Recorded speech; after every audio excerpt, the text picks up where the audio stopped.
الحياة بالنسبة لنا هي غير تحدي. كل واحد فينا خص يكون عنده واحد الهدف اللي يكون راسمه في حياته باش يوصل ليه. وطبعا كل واحد منا عنده مخاوف ديالو، وهاد القصة تقدر تعلمنا شوية اننا نواجهو المخاوف ديالنا. فهاد المخاوف ديالنا تقدر تحبسنا على بزاف ديال الحوايج، اولا تحبسنا اننا نوصل للاهداف ديالنا. فهاد القصة بطبيعة الحال راه ماشي واقعية، هي فقط من نسج الخيال.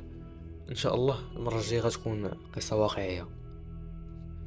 المهم بلا ما نطول عليكم المقدمه بزاف، تبع مع القصه وعيش كانك البطل ديالها. نبداو.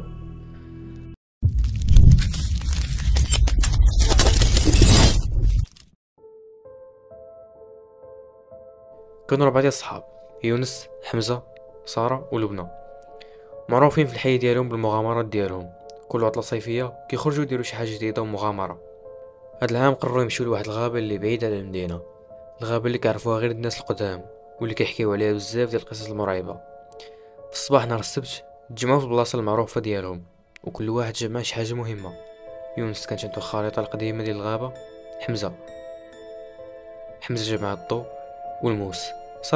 ساره جابت الكاميرا باش تسجل كل شيء. كتشبه لي هادي. ولبنى جابت صندوق الاسعافات الاوليه، لا قدر الله تجرح شي واحد فيهم ولا وقعت ليه شي حاجه. ما علينا. مشاو بالسياره ديال يونس، طريق طويله وزوينه، وكل واحد فيهم كيهضر على اللي كيتسناه. نمر ساعتين ديال الطريق وصلوا لحافه الغابه، ومن تما بدات المغامره الحقيقيه ديالهم. الغابه كانت غامضه، الاشجار كشيفه لدرجه انهم ما كانوش كيشوفوا الشمس، كانوا كيتقدموا بحذر، وكل خطوه كيديروها كانت كتزيد من الرعب والتشويق ديالهم. وفي واحد اللحظه يونس لقى واحد البحيره صغيره، قرروا يجلسوا فيها شويه ويرتاحوا من العيا ديال الطريق. بين ما هما جالسين سمعوا صوت غريب جا من وسط الاشجار. الصوت دار بحال شي حيوان كيحاول يتسلل من شي بلاصه. حمزه قرر يمشي يشوف شنو كاين. ملي قرب من الشجيرات حتى بان ليه واحد الشخص غامض كيلبس ملابس سوداء وكيشوف فيهم بعينين حمراء. هرب حمزه باقصى سرعه ورجع لعند الاصدقاء ديالو، قال لهم على اللي شاف، ولكن ما كانوش باغيين يتيقوا. قالوا لي بلي غير كتفلى عليهم، ولكن الصوت اللي سمعوا من بعد خلاهم يتيقوا. كانوا هازين السلاح ديالهم واصل الرحله ديالهم، ولكن الخوف كان كيتسرب ليهم. فجاه غابت الشمس والظلام بدا كيسود على المكان اولا على الغابه. كل واحد فيهم كان متوتر. يونس حاول يتبع الخريطه، ولكن كل مره كيبان لهم طريق جديده ما غاديش مع اللي في الخريطه. شافوا شي اثار ديال اقدام غريبه بحال ديال البشر ولكن كبر منها بزاف. الليل هبط ولقاو راسهم ضايعين في نص الغابه. قرروا يبنيو واحد المخيم صغير ويباتوا فيه حتى الصباح. كانوا جالسين حدا النار وكل واحد كيعبر على القلق ديالو بشي طريقه. يونس قال لهم بلي خاصهم يتبعوا الطريق ديالهم ويحاولوا يخرجوا من هاد الغابه. في واحد اللحظه سمعوا شي صوت جديد. كان هاد الصوت جاي من بعيد، ولكن هما كيظنوا بلي داكشي اللي وقع قريب ليهم. قرروا يتبعوا الصوت على امل انهم يكتشفوا السر ديال هاد الغابه الغامضه. كما كتعرفوا راه هما عزيز عليهم مغامره، وهما اصلا جايين غير على ود مغامره ويبدلوا الجو شويه. كل ما قربوا من الصوت كل ما زاد الرعب ديالهم في قلبهم، حتى وصلوا لواحد المغاره صغيره ودخلوا بحذر. كانت الكاميرا ديال ساره هي اللي كتشعل الطريق قدامهم بالفلاش ديالها، ولكن الظلام كان تيسد عليهم الرؤيه. في وسط المغاره لقاو جثه ديال شخص غريب طايح على الارض ومكتوب عليه برساله بالدم: خرجوا قبل ما توليو بحالو، خرجوا قبل ما توليو في حالو. من بعد ما شافوا الرساله ديال الدم الخوف شدهم وكيرعبهم. لبنى بدات كتبكي من كثره الرعب وقالت بلي بغات ترجع للدار ديالها. حمزه حاول يهدئها وقال لهم بلي خاصهم يبقاو هادئين ويحاولوا يلقاو طريق للخروج، ولكن بمجرد ما خرجوا من المغاره حتى سمعوا صوت خطوات جايه وراهم ودخلوا المغاره مره اخرى.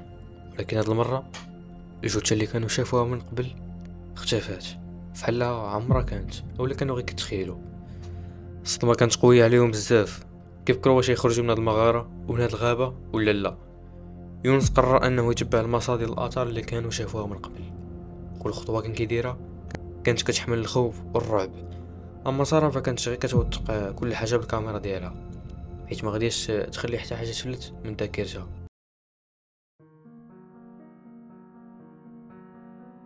حمزه كان كيحاول يشوف الطريق الصحيحه باش يخرج من هاد الغابه، ولكن كل مره كيبان لهم طريق مسدود. قرروا يقسموا المهام بيناتهم، حمزه ويونس غاديين يديروا الدورات تما، بين ما صاروا البنات غادي يبقاو يشعلوا في النار. ولكن ملي جا الدور ديال حمزه ويونس باش يرجعوا للمخيم لقاو الطريق مسدوده وشجرات كيتحركوا فحال الا كائنات حيه. الرعب كان كيدخل في قلوبهم، وكل واحد فيهم كان كيتساءل واش غادي يبقى حي ولا لا. وكان الصوت كيقرب شويه بشويه، وشي ضوء غريب بدا كيبان من بعيد. كان ضوء احمر كيبين وكينتشر في السماء.